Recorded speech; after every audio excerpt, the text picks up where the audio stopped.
I am so overwhelmed with that introduction. Thank you so much, Vicki, my dear, dear friend for so many years. I appreciate you being so kind and generous in your remarks. This is just so incredible. I was so shocked when I read the email that I was receiving this award. I looked at it several times before responding. Now, Jennifer King, if you know her, you will understand that I was reading that email for instructions on what she wanted me to do. So I was very confused. She is absolutely the leader sent by the universe for DWLA for such a time as this. Thank you, Jennifer, for your service. I thank all of my colleagues and fellow jurists. It is an honor to serve the citizens of Dallas County with you. I've prayed that I be equal to this situation. When I consider the stellar jurists that have received this award, I know that DWLA has bestowed it upon me in advance, hoping that I can live up to its significance. I have been involved with the Dallas Women Lawyers Association since 2003, when my friend Laura Benitez Geisler was president.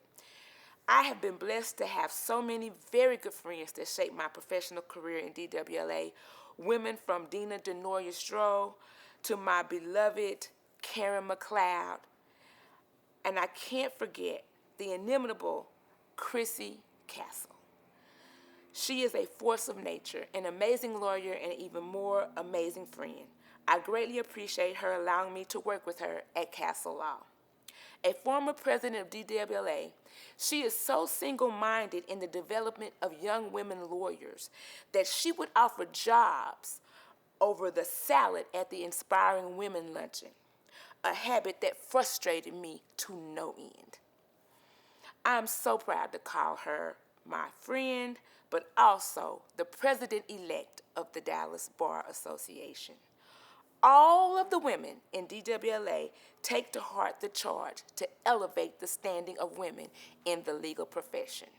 It is my honor to receive an award from an organization that has meant so much to me. This is truly incredible. I cannot thank all of the people that have shaped my journey.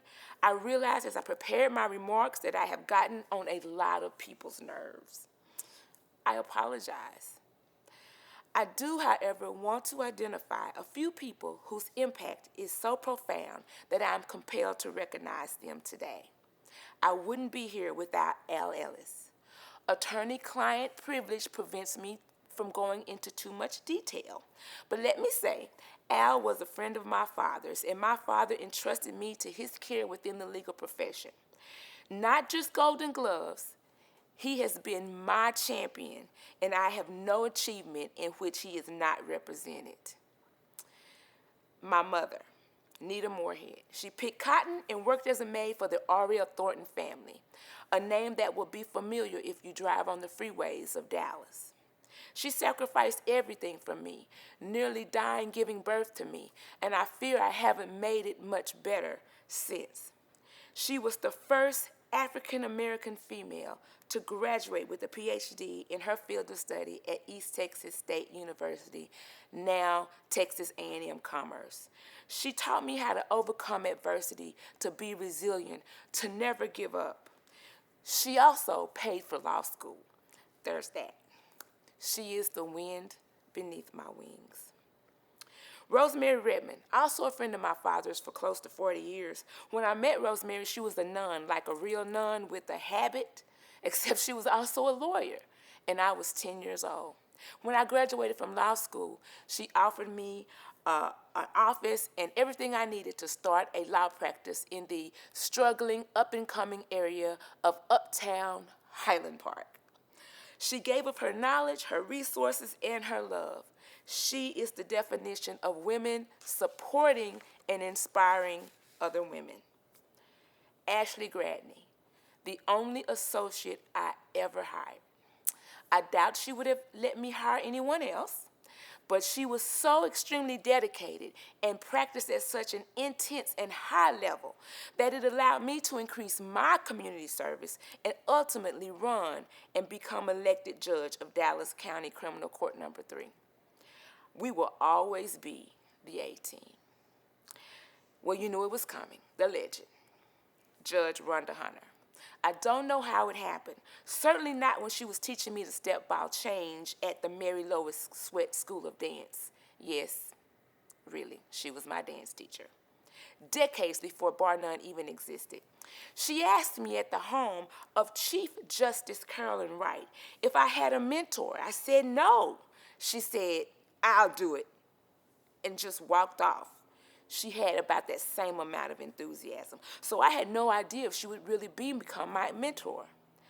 That was 18 years ago this month. Whatever the goal, Rhonda said I could do it, and I believed her. Of course, I was too afraid not to. There is not a Judge Audrey Moorhead without a Judge Rhonda Hunter. A mentor is someone who allows you to see the hope inside of yourself. And yes, she is my mentor, but she is also my best friend. Let me close with her example by asking you life's most persistent and urgent question. What are you doing for others?